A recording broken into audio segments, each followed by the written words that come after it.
professional intuitive medium, intuitive life coach, and intuitive development coach.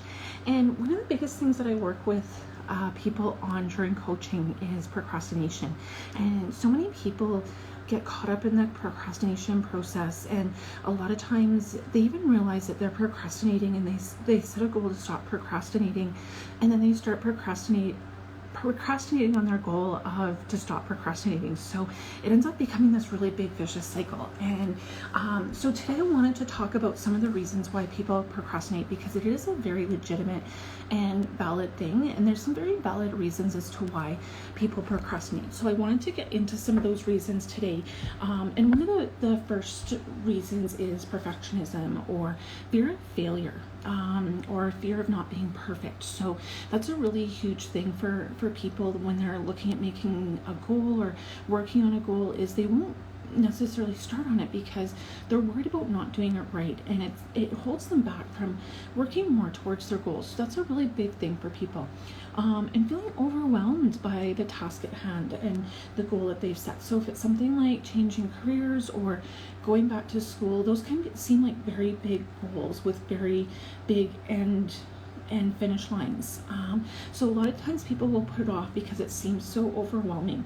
So a lot of times with people, what I work with them on is breaking that big goal down into smaller tasks so that it doesn't seem quite so overwhelming. So say if you take, for example, the goal of going back to school, we'll start with the small goals. So looking at the course requirements, what requirements do I need to apply for this course? So even just looking that up, looking at the application process, making that the next task, putting in the application, and then once you're accepted, going through the registration process. So breaking it down into those smaller chunks so that it doesn't seem quite so overwhelming. And a lot of times too, feeding into that along the same thought lines is that people will often do smaller tasks instead of focusing on the larger tasks because they don't seem quite so overwhelming. So say instead of working on that college application or filling out their resume, that seems too overwhelming. So they'll go off and work on the dishes because that's an easier task and not quite so overwhelming, because we're all pretty proficient at doing the dishes, and there's not a lot that can go wrong with that except maybe breaking a dish, right? So, and the fear of unknown is a big one too. So many, just as human beings, we're creatures of habit. We like routine, we like structure, as a general rule. So going into that unknown when we don't know the end result, we could go back to school, and maybe, we don't pass. We don't know what the end result of going back to school is going to be. So a lot of times we like to stay in our comfort zone, in our safety bubble. So, that's a very valid reason. The fear of failure, and this ties into perfectionism. So a lot of people, they won't do stuff if they feel like it won't be perfect. That fear of failure. And, all of us, I think, are fearful of failure because it doesn't feel good. It doesn't feel good to fail. And all of us have been there. We've all failed at something. And that's part of life, and just being able to pick yourself up, but at the same time, it isn't a good feeling, right? So that is a very legitimate reason to procrastinate. Another one is, I'll do it later, I'll do it tomorrow, I'll do it on the weekend, and then I'll do it later. Suddenly it becomes 6 months or 8 months or 5 or 6 years. So that thing of, I'll cram right before the exam, right? And a lot of times even that sets us up for failure, not even trying to meet our goal. Lack of motivation can be one. Not having the momentum to go forward, and a lot of times even just taking that first step can often be the hardest. So taking that first step to just get started, or calling the school to see what the requirements are, or looking online, or downloading the application, even just taking that first step of picking up the phone or looking up the number or downloading the application, then once you take that first step, it almost starts to snowball for you. But just that lack of motivation to sometimes get started or to continue on, right? When you're doing a 4-year program in school, it can be hard, when the stress of finals or stress of major assignments comes along. It can be really hard to maintain that sense of motivation when things get really hard. Having an unclear objective about how to get started. So not knowing, okay, I want to go back to school, but I don't know the first steps. So sometimes that can be a reason for procrastination because you're unsure of that next right step. So oftentimes that gets people procrastinating. Getting distracted, and we have so many devices these days to make our lives easier, but it's almost a double-edged sword because all these amazing devices like laptops, iPhones, iPads, all these things that make our life easier are actually a major source of distraction. And how many of you have gotten on Facebook or YouTube to just check one message or watch just one informational video, and it might even be in relation to your goal, and you end up spending 2 or 3 hours on Facebook or YouTube just sucked into that rabbit hole, and it's just such a time sucker.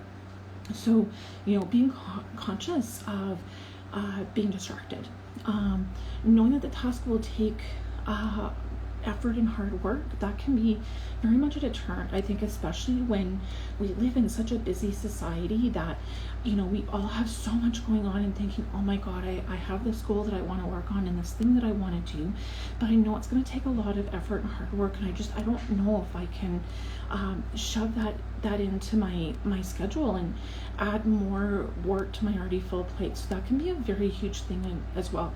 Another big one is fear of judgment from others, and even if it's something good, there's that fear that people are going to judge you for it. Even I remember I had signed up to do a long distance ride for charity, and it was like 130 kilometers or something. It was longer than that. Anyways, it doesn't matter. And people were like, well, why would you do that? That's just crazy, and people were kind of judgmental about it. And I was like, really? I'm raising money for cancer. And I think it was actually 230K, and I'm like, really? You're judging me for this? But there is that fear because just like failure, nobody likes that feeling of judgment or failure or whatever. So that is a really, really big thing. And also negative thinking patterns are huge for people and procrastinating about working on their goals or their dreams. And even though, most people, if you look at it, we're our own worst critics. So we often say worse things to ourselves than we would to a friend. So, we think very harshly of ourselves and put ourselves down even for a small error. We make a typo in an email and we're like, oh my gosh, I'm such an idiot, or I'm so stupid, I can't believe I did that.